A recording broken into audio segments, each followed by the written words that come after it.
우리나라 소비시장의 변화를 살펴보는 시간 트렌드 팔로우 코너입니다. 서울대 소비자학과 한다희 박사 함께합니다. 안녕하세요. 안녕하세요. 오늘 주제가 1인 가구예요. 네, 맞습니다. 곧 설 명절 네. 연휴잖아요. 가족들이나 친지를 방문하는 대신에 최근에는 다양한 이유로 홀로 보내시는 분들이 많아지고 있죠. 네. 다만 이 최근에 혼자 지내시는 분들이 예전과 좀 달라지는 모습을 보이고 있습니다. 실제로 통계청에 따르면 대한민국 전체 가구에서 1인 가구가 차지하는 비중이 이미 40%를 훌쩍 넘어섰죠. 그렇죠. 이건 단지 솔로가 많아졌다라는 것에 이상의 의미를 지니는데요. 네. 가치관이 극도로 개인주의화된 초솔로가 사회의 주류가 됐다라고 볼 수 있습니다. 그런데 요즘 이 1인 가구들의 모습을 자세히 들여다보면 예. 1인 가구, 2인 가구 이렇게 이분법적으로 나누기 어려운 애매한 사례들이 많아지고 있음이 포착됩니다. 그래서 1인 가구의 가장 큰 문제로 꼽히는 것이 고립이잖아요. 외로움이라고 할 수 있는데 그렇죠. 최근에 이 1.5가구의 형태를 추구하는 현상이 많이 돋보이고 있습니다. 우리가 1인 가구 이야기는 참 많이 들었는데 1.5 가구는 뭐예요? 1인 가구에 0.5를 더했다 이렇게 네. 생각해 주시면 되겠는데요. 방금 말씀드린 것처럼 1인 가구의 큰 문제로 꼽히는 것이 외로움과 또 경제적 부담일 것입니다. 0.5를 통해서 이 외로움과 경제적 부담을 좀 덜기 위해서 연결감을 계속해서 추구하는 행위를 저희가 1.5 가구라고 표현을 했는데 좋은 관계 같은 경우는 이 자율성과 연결감을 함께 만족시키는 경우가 많죠. 연구에 따르면 이 두 축이 동시에 충족될 때 행복도가 가장 높다고 합니다. 그래서 1.5가구가 찾는 것도 결국엔 균형입니다. 스스로 결정하는 자율적인 삶에 네. 또 실용적으로 언제든지 내가 연결될 수 있는 연대감, 안정감을 추구하는 그런 모습들이 나타나는 거죠. 그래서 혼자인 것보다는 좀 더 든든한데 또 완전한 공동체보다는 좀 더 자율적인 그런 애매한 그런 가구를 보이는 야. 모습들이 나타납니다. 그러니까 오토바이 옆에 사이드카처럼 약간 맞아요. 뺐다 붙였다 하는 거예요. 필요에 의해서. 맞습니다. 그리고 이것도 이제 뭐 구분이 좀 있다면서요. 세 네. 가지로 분류하셨어요. 네. 어떤 유형이 또 있을까요? 처음부터? 첫 번째는 지원 의존형인데요. 지원을 받는다. 네, 1인 가구로 혼자 살면서 외부적인 자원을 확보해서 고립감이나 경제적 문제를 확보하는 방법입니다.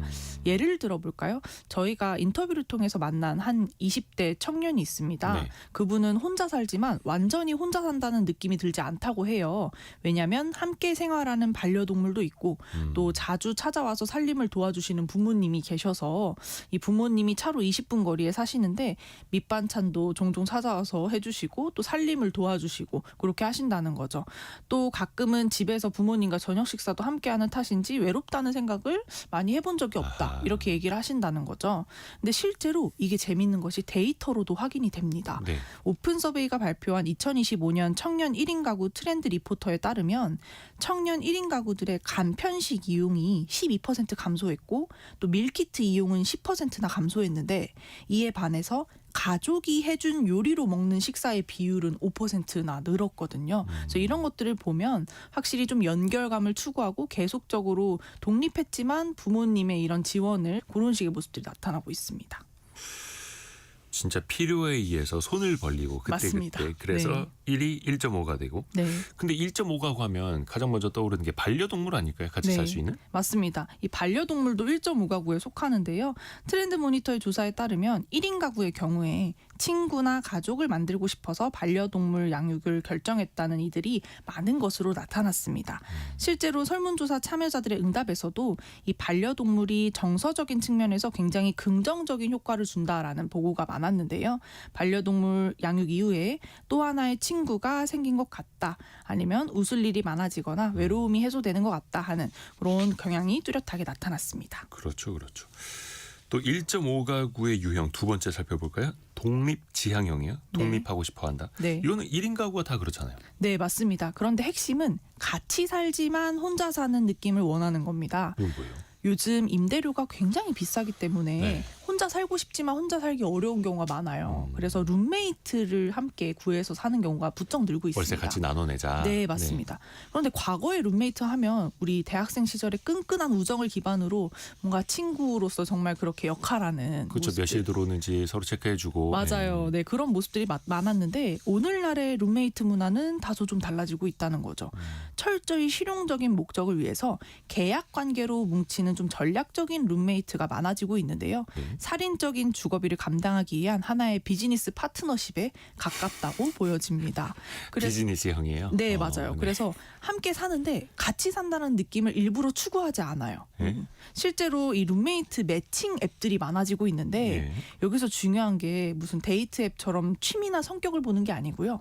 청소 주기, 소음 민감도, 샤워 시간이 언제인지, 또 외부인 방문을 얼마나 많이 하고 싶은지 이런 지극히 현실적인 생활 습관의 궁합이 굉장히 중요한 매칭의 기준이 되고 있습니다. 그래서 자신의 라이프 스타일과 가장 충돌이 적을 것으로 예상되는 파트너를 신중하게 고르는 거죠. 그러다 보니까 심지어는 이 동거 계약서를 작성하는 경우도 요즘 많아지고 있는데요. 요. 휴지나 세제 같은 거 누가 살 거냐, 반반 낼 거냐, 이런 공공재는 어떻게 비용을 부담할지, 또 사생활을 침해하지 않기 위해서 어떤 규칙을 정할지를 미리 정해놓고 감정적인 갈등을 최소화하기 위한 하나의 전략으로 사용하고 있습니다. 예전에 친구들끼리 같이 자취하면 많이 싸웠는데. 네. 근데 그걸 이제는 계약서를 쓰면서 네. 오히려 모르는 사람을 이제 매칭을 해서 같이 산다는 거예요. 네, 그런 감정적인 갈등을 미연에 방지하는 모습들이 나타나면서 철저하네요. 네, 독립지향형의 그런 1.5가구를 볼 수 있습니다. 또 가족끼리도 따로 또 같이 사는 모습도 있어요. 이렇게 네. 해서 1.5가구가 돼요. 네, 맞습니다.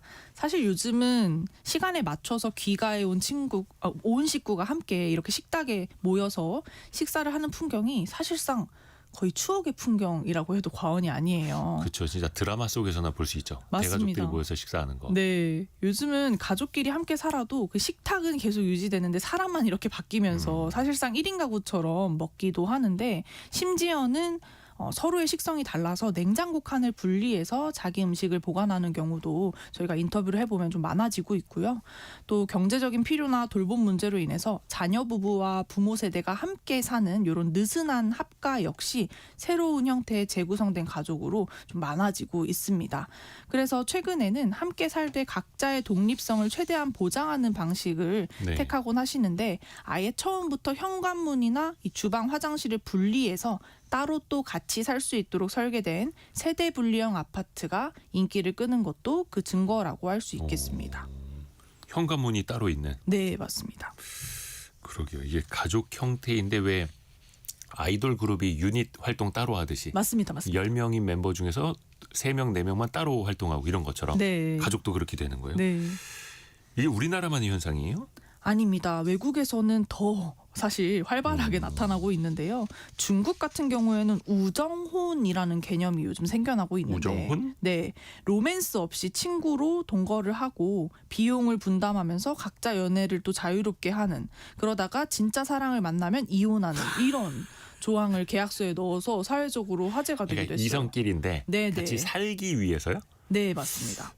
이런 식의 이제 개념이 등장하면서 사회적으로 화제가 되기도 했고, 또 미국에서는 LAT라고 해서 Living Apart Together라고 해서 네. 연인이나 부부가 서로 깊은 애정 관계를 유지하면서도 각자의 집에 따로 거주하는 형태의 관계들도 요즘은 많이 나타나고 있고요.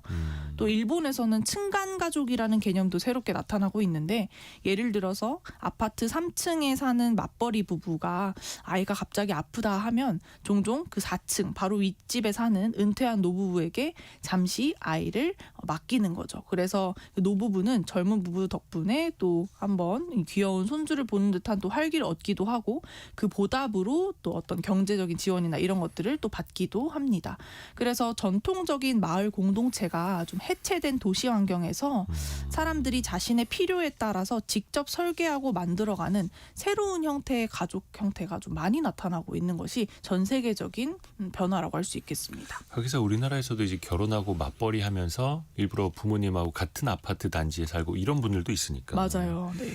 또 1.5인 가구 또 어떤 특징이 있습니까? 마지막은 시설 활용 형태인데요. 네. 1.5 가구는 코리빙 하우스, 쉐어 하우스라고 요즘 불리는 공유 주거 서비스가 좀 선도하는 흐름을 보이고 있습니다. 공유 주거요. 공유 오피스처럼. 네네. 최근에 저희가 한 분은 인터뷰를 했는데 네. 30대 여성이 공유 주거 서비스로 혼자 이사를 했대요. 예. 그런데 개인 방이 작긴 하지만 크게 좁다는 생각이 들지 않는다는 거죠. 왜냐하면 공용 공간이 굉장히 넓기 때문입니다.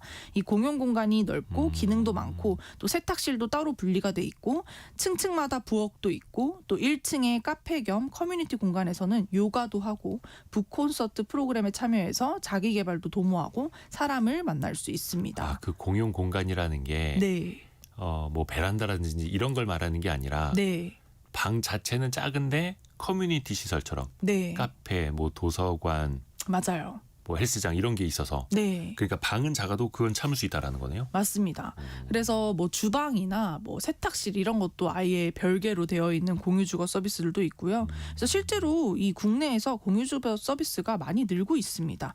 2025년 2월 기준으로 살펴본 데이터에 따르면 서울의 이 공유주거 서비스가 7,300가구 정도 되고요. 네. 2016년 대비 거의 약 5배가 증가를 하는 모습을 보이고 있는데 연간 약 30% 정도 성장한 셈이죠.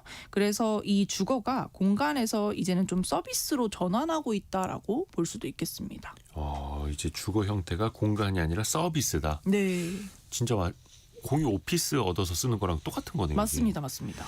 그러면 1인 가구가 아니라 이제 1.5인 가구 뗐다 붙었다 하는 그런 가구가 많아진다. 그러면 이걸 또 자영업하시는 분들도 그렇고 기업들도 그렇고 사업이나 마케팅을 또 활용하려고 할 거 아니에요. 네. 어떻게 접근해야 될까요? 이 1.5 가구의 가장 핵심적인 특징이자 딜레마가 있는데요. 연결되고 싶지만 얽매이고 싶지는 않다. 혼자 있고 싶지만 혼자 있기 싫다 하는 이런 이중적인 욕구를 우리가 충족시켜 주어야 한다라는 어려움이 있습니다. 그래서 이들이 원하는 것은 무조건적인 친밀함이 아니고 서로의 독립성은 좀 존중하면서도 필요한 만큼만 깔끔하게 연대하는 이런 적정거리가 굉장히 중요한 개념으로 이제 나타나고 있는데 네. 이 적정거리가 가장 첨예하게 요구되는 이곳이 바로 전략적 룸메이트 아까 말씀드린 그런 사례일 것입니다. 서로 다른 개인들이 하나의 공간을 공유하는 이런 현장인데요. 이럴 때는 생활규칙 설정 앱이나 뭐 생활비 정산 서비스 이런 것들이 요즘 비즈니스적으로 또 인기를 끌고 있는데 구체적인 생활규칙을 함께 정해서 설정하고 동의를 해서 또 푸시 알림으로 정해진 시간에 규칙을 상기시켜주고 갈등이 발생했을 때는 중재안까지 제시하는 이런 식의 비즈니스 서비스들이 이제 나타나고 있는 거죠. 그래서 뭐 모든 오해를 원천적으로 차단해서 인기를 많이 보이고 있고요. 또 독립성을 존중하면서도 지원이 필요한 경우 지원해 줄 수 있는 적정거리를 지닌 서비스도 함께 성장할 것으로 보여집니다. 또 이 지원 의존형 1.5 가구 같은 경우는 혼자 반려동물을 기르는 것이 사실 쉽지 않아요. 그래서 이 나홀로 반려인들을 지원해주는 서비스가 요즘 같이 또 인기를 보이고 있거든요. 그래서 반려동물이 혼자 있는 시간을 도와주는 콘텐츠, 비즈니스 사업, 아니면 반려견 미용실, 반려견 유치원 같은 이런 다양한 서비스들이 최근에 시장에 쏟아지고 있는 만큼 이런 분야에서도 기회를 한번 찾아보시면 어떨까 싶습니다. 그렇죠. 1인 가구랑 1.5인 가구 다른 게 0.5니까 네네. 그 0.5를 어떻게 관리해 줄 것인가 이런 서비스들 네. 많다는 거예요. 6549님이 저희 집도 아들하고 같이 살고 있지만 각자 먹고 싶은 거 따로 해 먹고 시간대도 달라서 거의 명절에만 다 같이 모여서 먹는 것 같습니다. 이렇게 보내주셨고 김시연님이 투룸을 구해서 반반 비용 부담하는 것도 괜찮은 듯합니다. 정신적으로 조금 불편해도 경제적인 매력이 크니까요. 근데 요즘엔 그걸 또 계약서 쓰고 한다는 거고 네. 뭔가 적정한 거리, 적정한 관계도 필요한 1.5인 가구 시대. 몰랐던 거 많이 배웠습니다. 서울대 소비자학과 한다혜 박사 함께했습니다. 고맙습니다. 감사합니다. 라디오 다녀옵니다.